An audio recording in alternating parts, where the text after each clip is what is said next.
Maganda yung damit, suabe. Nice. Pepe, bakit ba kita nakalimutan? Pepe, hindi ko siya mahal. Sorry. Ikaw lang ang mahal ko? Yes, sorry.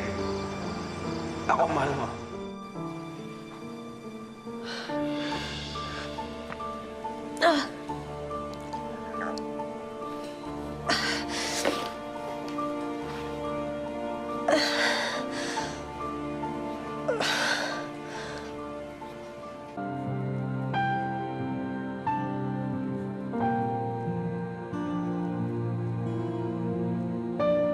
May mga kasama ka sa sinukuan.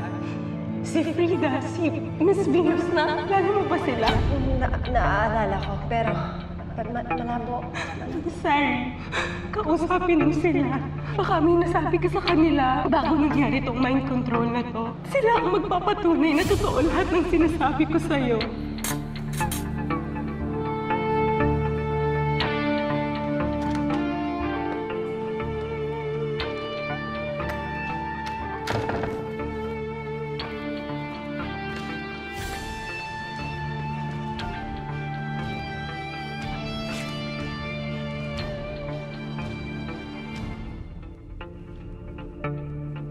Wakey, wakey, Miss Venus.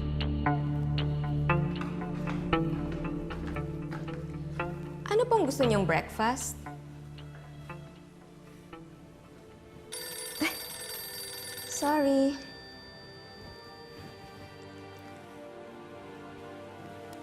Hello? Hello, Frida. Si Sari to. Kinuha ko number mo, remember? Doc Sari? Sino? Sari ba yung kausap mo? Bakit ka nagagalit? Di ba BFFs na kayo bago tayo umalis ng sinukuan? Dun lang yun. Akin na nga yan. Tong, tong, tong, pakitong, kitong. Pumasok ka na sa banyo, Miss Venus. Naihanda ko ng milk bath mo.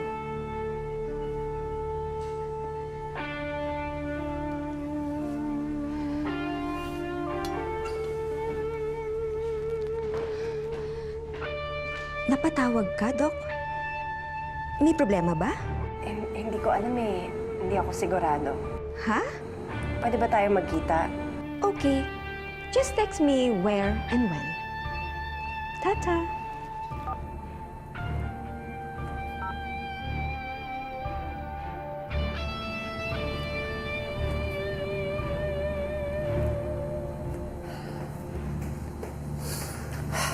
Eh, iba naman yung kwento ni Maggie Balbuena.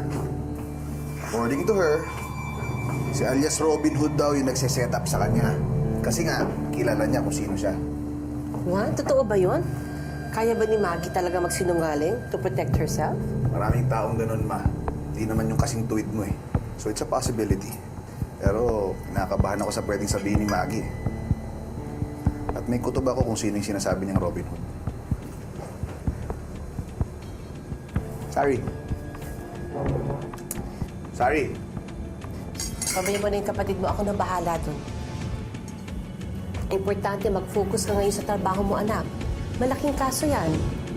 Ang mahalaga, lumabas ang katotohanan.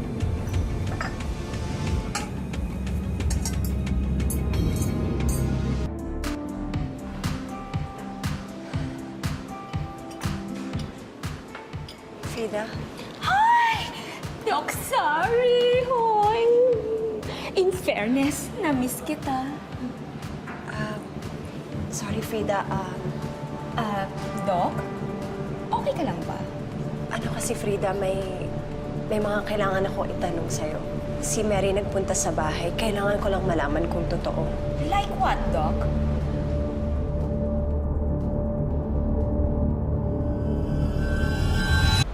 Nagtagal ka pa ba sa sinukuan nung after namin umalis?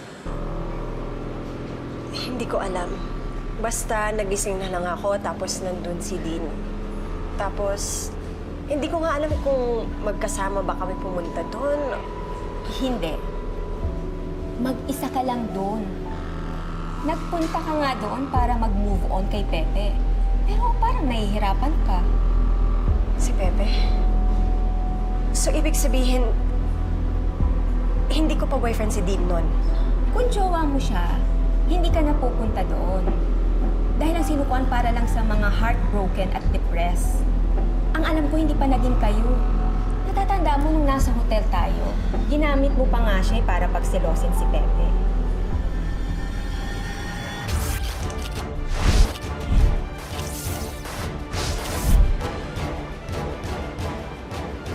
Bakit parang nakalimutan ko si Pepe?